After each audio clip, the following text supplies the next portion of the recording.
औज़ुबिल्लाहि मिनश्शैतानिर्रजीम बिस्मिल्लाहिर्रहमानिर्रहीम। Second year physics के तमाम स्टूडेंट्स को खुशामदीद। आज मैं आपके सामने एमसीक्यूज़ के सिलसिले में चैप्टर नंबर 20 जो आपकी बुक का लास्ट चैप्टर है और चैप्टर नंबर 16 जो इलेक्ट्रॉनिक्स के हवाले से है, इनके एमसीक्यूज़ लेकर हाजिर हुआ हूँ।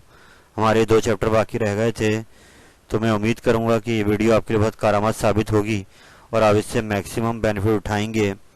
Again reminder, 42 marks section A MCQs के हैं, तो आप इसमें मैक्सिमम एफर्ट करें और ये एफर्ट आपके आने वाले एनटीएस टेस्ट में भी आपके बहुत काम आएगी। तो मैं उम्मीद करूँगा कि आप एमसीक्यूज़ को प्रॉपर टाइम देंगे और इनको सर्च करेंगे फ्रॉम योर बुक। तो आइए स्टार्ट करते हैं। तो बेटे, पहला एमसीक्यू आपके सामने आ गया है और ये चैप्टर नंबर 20 से लिया गया है और ये पास्ट ईयर में काफ़ी बार आ चुका है। अगर आप क्वेश्चन पे प्रॉपरली ध्यान दें तो यहाँ ये रेडिएशन के यूजेस जो मेडिकल फील्ड में हैं उनके हवाले से बात कर रहे हैं। एक रिमाइंडर मैं आपको देना चाहूँगा कि जो अभी कोविड का सिलेबस रिड्यूस हुआ है उसमें 2 ही टॉपिक 20 चैप्टर से लिए गए हैं, विल्सन क्लाउड चैम्बर और जीएम काउंटर। मगर ये मैंने एहतियातन आपको जो एमसीक्यूज़ पास्ट एंड ईयर्स में आ चुके हैं चैप्टर 20 से उनको डिस्कस कर दिया है।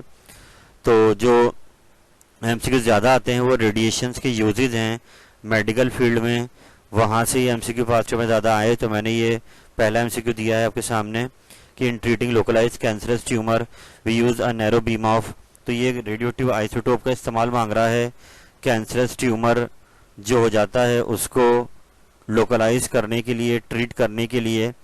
तो यहाँ पर ये बहुत सिंपल सा है कि गैमा रेज फ्रॉम कोबाल्ट 60, ये यहाँ पर ये मैंने एक्सप्लेन भी कर दिया है कि कोबाल्ट 60 से गैमा रेज निकलती हैं। ये जो कैंसरस ट्यूमर है उसके लिए बहुत फ़ायदेमंद होती हैं और ये उसको ख़त्म करती हैं। तो ये ब्लैंक पास्ट ईयर्स में काफ़ी बार आ चुकी है, तो आपने बस ये याद रखना है गैमा रेज फ्रॉम कोबाल्ट 60, ये आपका कैंसरस ट्यूमर की ट्रीटमेंट के लिए यूज़ होता है रेडियो आइसोटोप। चलते हैं आगे। ये एमसीक्यू भी पास्ट ईयर में काफ़ी बार आ चुका है कि यहाँ पर रेडियो एक्टिव आइसोटोप का इस्तेमाल किया जा रहा है किसी स्पेसिमेन की एज निकालने के लिए। तो याद रहे बेटे, ये जो चैप्टर 20 है इसमें ये जो एमसीक्यूज़ यहाँ दिखाए जा रहे हैं ये सिर्फ आप एक बार पढ़ लेंगे तो हम सिक्योर हो जाएंगे कि एहतियातन हम यहाँ पर कवर कर रहे हैं इस टॉपिक को। तो यहाँ इन्होंने एक फिनोमेना पूछा है कि अगर हम किसी स्पेसिमेन की एज निकालेंगे तो और कार्बन 14 का आइसोटोप इस्तेमाल करेंगे तो इस मेथड को हम क्या नाम देंगे? तो ये तरीक़ेकार कहलाता है रेडियो कार्बन डेटिंग। ये आप याद रखें, पुराने ईयर में काफ़ी बार आ चुका है। ये radio carbon dating is a process जिसके अंदर हम स्पेसिमेन की एज निकालते हैं बाय यूजिंग कार्बन 14 आइसोटोप। तो radio carbon dating is the proper answer. चलते हैं आगे।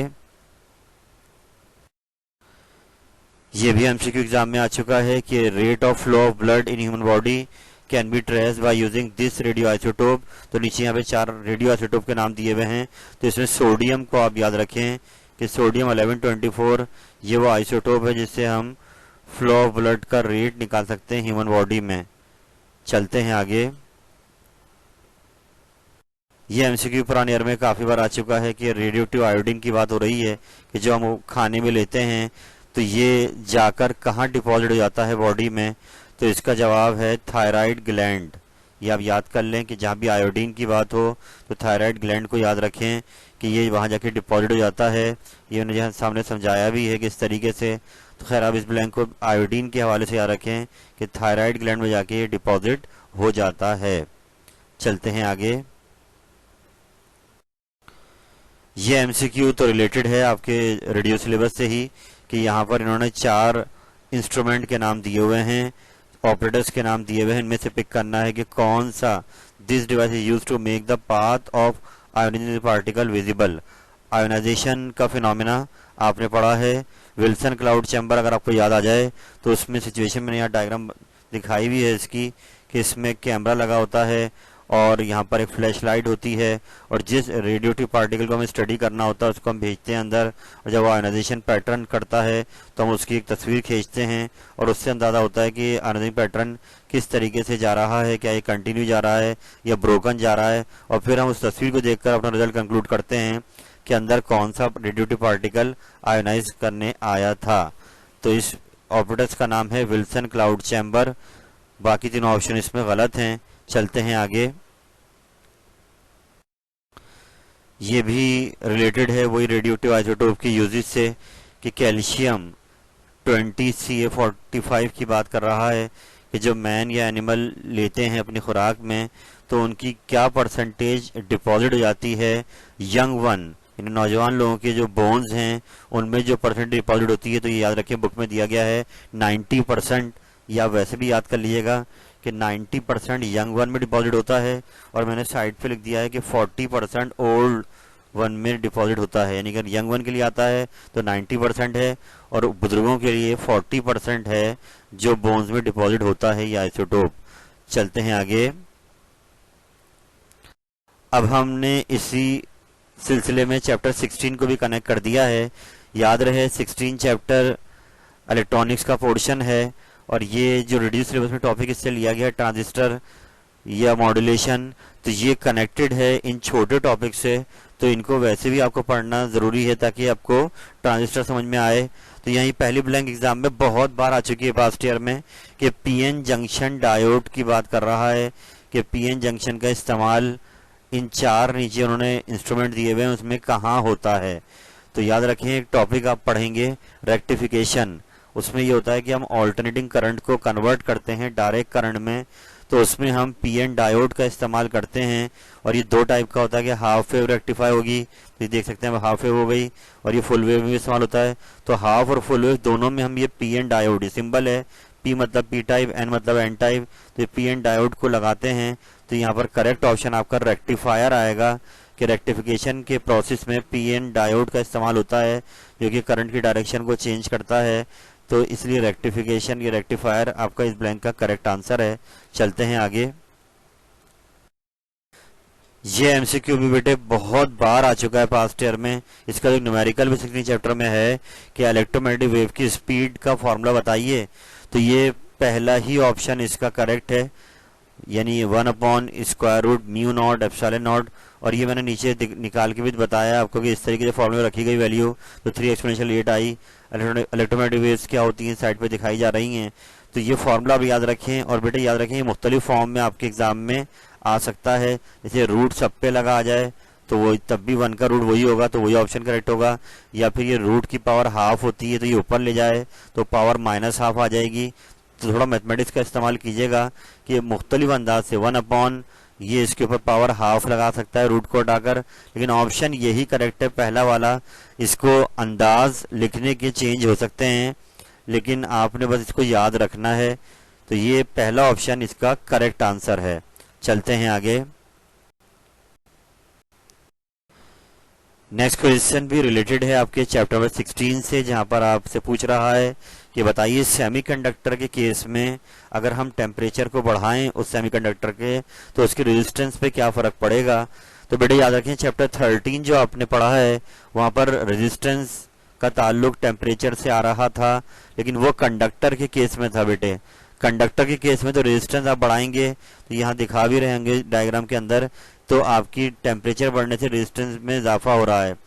लेकिन अभी हम बात कर रहे हैं सेमीकंडक्टर की, तो आप नोट करें कि टेम्परेचर बढ़ने से ये रेजिस्टेंस सेमीकंडक्टर की कम हो रही है। तो वजह उसकी ये है कि सेमीकंडक्टर क्या होते हैं, ऐसे सब्सटेंस जो कि कंडक्टर नहीं होते लेकिन उनमें ये एबिलिटी होती है कि वो इलेक्ट्रॉन कंडक्ट कर सकते हैं। आप उसके अंदर कोई इम्प्योरिटी मिलाकर कंडक्टिविटी की एबिलिटी को बढ़ा सकते हैं। यानी सेमीकंडक्टर वो हैं जिनको हम फिजिकल कंडीशन थोड़ा चेंज कराकर कंडक्टर बना सकते हैं। तो अब जब वो कंडक्टर बनते हैं या उनका टेम्परेचर बढ़ता है तो जो इलेक्ट्रॉन्स इसके वैलेंस बैंड में होते हैं वो फिर टेम्परेचर से हीट अप होकर कंडक्शन बैंड में ट्रांसफर हो जाते हैं। और याद रखें रेजिस्टेंस में तो हम उसको रोक रहे होते हैं, मगर यहाँ पर जैसे टेम्परेचर बढ़ता है तो इलेक्ट्रॉन वैलेंस से कंडक्शन बैंड में खुद चले जाते हैं। तो बजाय रेजिस्टेंस बढ़ने के अगर टेम्परेचर हम बढ़ाएंगे सेमीकंडक्टर केस में तो रेजिस्टेंस कम हो जाती है और इलेक्ट्रॉन कंडक्ट होना शुरू हो जाते हैं, इसलिए यहाँ पर इंक्रीज ऑफ टेम्परेचर अगर रेजिस्टेंस सेमीकंडक्टर के लिए आएगा तो वो डिक्रीज हो जाएगी। लेकिन अब यहाँ पे कंडक्टर आता है चैप्टर 13 वाला, तो वहाँ पे इंक्रीज और दोनों में इंक्रीज हो जाता कि टेम्परेचर इंक्रीज करता तो कंडक्टर की रेजिस्टेंस भी बढ़ जाती, लेकिन यहाँ पर सेमीकंडक्टर की रेजिस्टेंस क्या हो जाएगी, कम हो जाएगी। चलते हैं आगे। ये पुराने ईयर में चैप्टर 20 से जीएम काउंटर के हवाले से आ गया था, जीएम काउंटर साल सिलेबस में शामिल है। तो as you know GM counter एक पोर्टेबल डिवाइस है जो कि वही काम कर रही है रेडिएशंस को स्टडी करने का। तो मुझे ये एमसीक्यू का करेक्ट ऑप्शन यहाँ मैंने लिख दिया है, बाकी 3 ऑप्शन नहीं लिखे कि जीएम काउंटर के अंदर क्या होता है। तो आपको पता है उसके अंदर आर्गॉन की गैस होती है और अल्कोहल का लिक्विड होता है, तो ये ऑप्शन उसमें करेक्ट था, तो इस ब्लैंक को भी याद रखिएगा। चलते हैं आगे। बेटे ये सवाल फिर दोबारा चैप्टर 16 पे हम लोग आ गए हैं कि आप जब थोड़ा सा बुक को पढ़ेंगे तो अंदाजा होगा कि सेमीकंडक्टर 2 टाइप की बुक में दिए गए हैं, एक होता है पी टाइप और एक होता है एन टाइप।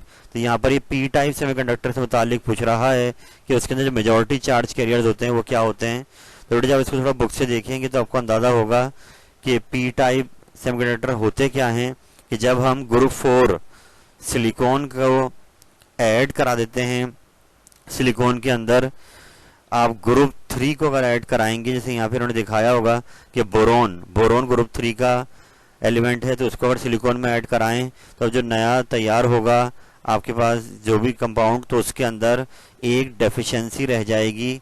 यहाँ पे आप देख सकते हैं एक होल है जो कि इलेक्ट्रॉन अगर बराबर से कोई सब्सटेंस निकलेगा आइटम इससे तो उससे ले लेगा, तो ये इसलिए कहलाता है पी टाइप कि इसमें एक होल बच जाता है एक्स्ट्रा।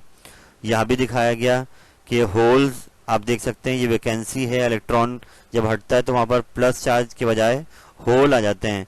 तो आप देखें पी टाइप के अंदर होल आपको ज़्यादा नज़र आ रहे हैं, इलेक्ट्रॉन्स कम नज़र आ रहे हैं, तो it means majority charge carriers क्या होंगे, होल्स होंगे, और माइनॉरिटी कैरियर्स आप देख सकते हैं ये इलेक्ट्रॉन जो आपको रेड कलर में नज़र आ रहे हैं ये इलेक्ट्रॉन्स हैं, और जो बाकी ये आइंस दिखा रहे हैं जिसको जो कि एक्सेप्टर आइंस हैं, खैर ये एक्सेप्टर फिर लोग आप ना सोचें, अभी आप इस वक्त पढ़ रहे हैं पी टाइप। तो पी टाइप सेमीकंडक्टर वो होते हैं जिनमें होल्स जो हैं वो मेजॉरिटी चार्ज कैरियर होते हैं, इसलिए holes is the correct answer. ऐसे अगर यहाँ पे एन टाइप आएगा तो उसमें उल्टा हो जाएगा, उसमें इलेक्ट्रॉन्स जो आपके माइनॉरिटी चार्ज कैरियर नजर आ रहे हैं वो एन टाइप में क्या हो जाएंगे, मेजॉरिटी चार्ज कैरियर, और होल हो जाएंगे माइनॉरिटी। फिर लोग इसके अंदर आपका क्या आएगा कि पी टाइप में मेजॉरिटी चार्ज कैरियर क्या होते हैं, होल्स। चलते हैं आगे। ये एक सवाल फास्ट ईयर में आ चुका है कि ऐसी डायोड जो कि विजिबल लाइट शो करे जब उसको आप चार्ज कर दें, एनर्जाइज कर दें, तो मैंने दिखाया यहाँ पर जैसे आपकी इमरजेंसी लाइट होती है तो एलईडी से है लाइट इमिटिंग डायोड कि इसको आप पहले इलेक्ट्रिसिटी से चार्ज करते हैं, जब ये चार्ज हो जाती है तो उसके बाद ये फोटॉन्स इमिट करती है, लाइट इमिट करती है, तो LED is the correct answer. चलते हैं आगे। एक बार फिर वो रिलेटेड ब्लैंक आ गई है पी टाइप से कि जो उसमें होल्स क्रिएट हो जाते हैं वो एक्चुअली होता क्या है। तो याद रहे बेटे ये होल जो है ये डेफिशिएंसी है कि इसमें इलेक्ट्रॉन यहाँ से कम हो गया है और एक यहाँ पर जगह क्रिएट हो गई है इलेक्ट्रॉन के जाने से, और इस जगह को हम कहते हैं होल। तो होल एक्चुअली क्या होता है, वैकेंसी है जिसको वैलेंस बैंड में हम बाद में फिल करते हैं किसी इलेक्ट्रॉन से। तो होल ये ब्लैंक पास्ट ईयर में काफी बार आ चुकी है। तो होल बस क्या है, इलेक्ट्रॉन के जाने के बाद जो वैकेंसी क्रिएट होती है वैलेंस बैंड में उसको हम कहते हैं होल, जिसको बाद में कोई इलेक्ट्रॉन ही फिल करेगा, लेकिन ये होल वैकेंसी है वैलेंस बैंड में। चलते हैं आगे। ये अगला एमसीक्यू आ गया 16 चैप्टर रिलेटेड है कि यहाँ पर एक टॉपिक आप पढ़ेंगे बायसिंग, फॉरवर्ड बायसिंग भी दिया हुआ है आपकी बुक में और रिवर्स बायसिंग भी दिया हुआ है। तो इससे मुराद क्या है कि आप जब पी एन डायोड लेते हैं तो पी में होल होते हैं, एन में इलेक्ट्रॉन होते हैं, जब ये करीब आते हैं तो यहाँ पर एक दूसरे में ये डिफ्यूज हो जाते हैं और एक न्यूट्रल पोर्शन बना लेते हैं, जिसको हम डिप्लेशन लेयर का नाम देते हैं।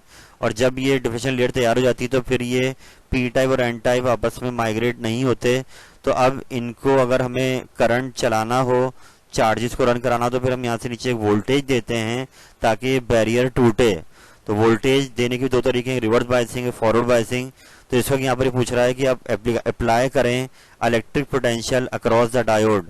तो आप सेम यहाँ यही काम कर रहे हैं कि आप इलेक्ट्रिक पोटेंशियल डीसी सोर्स के जरिए दे रहे हैं। तो इस अमल को हम कहते हैं बायसिंग। याद रहे बायसिंग दो टाइप की है, एक में डिप्लेशन लेयर टूट जाती है वो होता है फॉरवर्ड बायस, और एक में डिप्लेशन लेयर आपकी ये वाली जो है ये रिवर्स बायस हो जाएगी, इसमें लेयर आपकी बढ़ेगी और फॉरवर्ड और में जो रिवर्स लेयर जो है आपकी टूट जाएगी। तो biasing is the correct answer of this question. चलते हैं आगे। ये अगला सवाल आया कि एमीटर बेस जंक्शन। तो याद रहे कि ये भी आपके पास चैप्टर 16 से ही एमसीक्यू आया है कि ट्रांजिस्टर जो टॉपिक आपके सिलेबस में है उसमें आप पढ़ेंगे पीएनपी ट्रांजिस्टर और एनपीएन ट्रांजिस्टर। मैंने दोनों की डायग्राम में दिखाई है कि फॉरवर्ड बायसिंग से क्या मुराद होती है। बेटा सुन लीजिए कि अगर आप होल को कनेक्ट कर दें बैटरी के प्लस से और एन को कनेक्ट कर दें बैटरी के नेगेटिव से, तो अब ये कहलाएगी फॉरवर्ड बायसिंग। तो आप देख सकते हैं कि यहाँ पी टाइप कनेक्टेड है पॉजिटिव से और एन टाइप कनेक्टेड नेगेटिव से। जो टर्मिनल बैटरी का बड़ा होता है प्लस वाला होता है, छोटा वाला माइनस का। सेम गोज हेयर, एनपीएन में भी एन कनेक्टेड है नेगेटिव से और पी कनेक्टेड है पॉजिटिव से। तो इट मींस चाहे पीएनपी ट्रांजिस्टर हो या एनपीएन ट्रांजिस्टर हो, जो एमीटर बेस जंक्शन है, एमीटर मतलब लेफ्ट साइड वाला, बेस बीच वाला, एमीटर बेस जंक्शन दोनों सूरतों में क्या होता है फॉरवर्ड बायस होता है, पीएनपी में भी और एनपीएन में भी। मैं एक बार फिर रिपीट कर दूं, फॉरवर्ड बायस से मुराद ये कि पी टाइप को प्लस से कनेक्ट किया जाए और एन टाइप को माइनस से। चलते हैं आगे। ये सवाल आपके सामने ये भी रिलेटेड है सेमीकंडक्टर से। तो याद रखें 16 चैप्टर में आप 3 नाम सुनेंगे, कंडक्टर, इंसुलेटर और सेमीकंडक्टर। तो यहाँ पे कंपैरिजन दिया गया है कि इंसुलेटर वो होते हैं जिनके ये वैलेंस और कंडक्शन बैंड में गैप बहुत ज्यादा होता है और ये गैप आप किसी भी सूरत में कवर नहीं कर सकते टेम्परेचर देकर। इलेक्ट्रॉन को कितनी एनर्जी आप दे दें वैलेंस बैंड में, लेकिन वो कंडक्शन बैंड में नहीं आ पाएंगे इंसुलेटर में। कंडक्टर में क्या होता है कि ये गैप बिल्कुल ही नहीं होता, कि जैसे ही वैलेंस बैंड खत्म होता है कंडक्शन बैंड शुरू हो जाता है, तो इलेक्ट्रॉन बगैर किसी एनर्जी के खुद भी माइग्रेट कर जाते हैं कंडक्शन बैंड में। लेकिन सेमीकंडक्टर में क्या होता है कि गैप नैरो होता है। ये एनर्जी गैप जो देख रहे हैं बीच में अभी नैरो है, यानी ये गैप ऐसा है कि इसको आप इलेक्ट्रॉन्स को वैलेंस बैंड में एनर्जी देंगे तो ये ओवरकम होकर ये कंडक्शन बैंड में आ सकते हैं। तो यहाँ ये बोल रहा है कि सेमीकंडक्टर में energy gap between valence band conduction band कैसा होगा, तो नैरो। नैरो मीन्स कि थोड़ा सा होगा जिसको आप बाद में कंडक्शन करा सकते हैं। चलते हैं आगे। ये ब्लैंकी पास्ट ईयर में काफी बार आ चुकी है 16 चैप्टर से के नीचे यहाँ पे कुछ एलिमेंट्स के नाम दिए हुए, उनमें से पिक करना है कि डोनर इम्प्योरिटीज क्या होती हैं।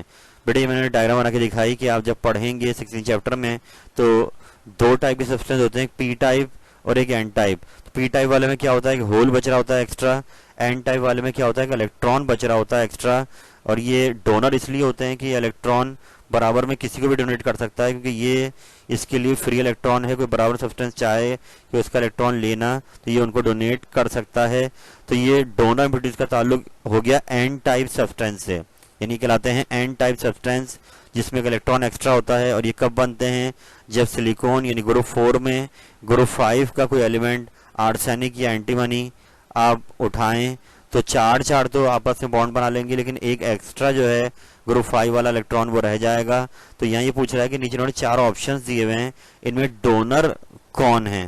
तो याद रहे कि आर्सेनिक और एंटीमनी ये ग्रुप 5 के एलिमेंट्स हैं और जब ये ग्रुप 4 में ऐड होते हैं तो डोनर टाइप तैयार होती है, एन टाइप तैयार होती है। तो आर्सेनिक और एंटीमनी सिंबल है, ये इज द करेक्ट आंसर।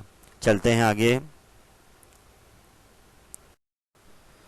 यहाँ पर ये पीएन जंक्शन के बारे में पूछ रहा है कि जैसे आपके स्विच होता है ऑन ऑफ का, तो यहाँ ये पूछ रहा है कि पीएन जंक्शन को अगर हम एज एन इंसुलेटर वर्क कराना चाहें तो उस सूरत में हम क्या करेंगे। याद रहे इंसुलेटर में करंट रन नहीं करता है, तो इसलिए अगर आप उसको रिवर्स बाइस में लगाएंगे पीएन डायोड को तो अब वो इंसुलेटर का काम करेगा। जैसे यहाँ देखिए आप कि एन वाले को कनेक्ट कर दिया प्लस से, पी वाले को कनेक्ट कर दिया माइनस से।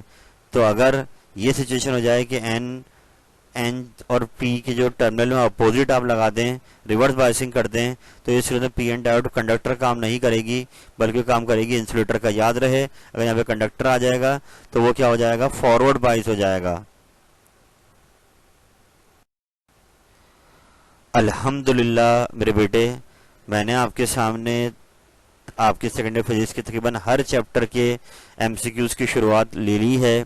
पास्ट ईयर्स के एमसीक्यूज मैंने अपलोड वीडियोस सारी कर दी हैं, आप उसको देखें और इससे मैक्सिमम बेनिफिट उठाएं।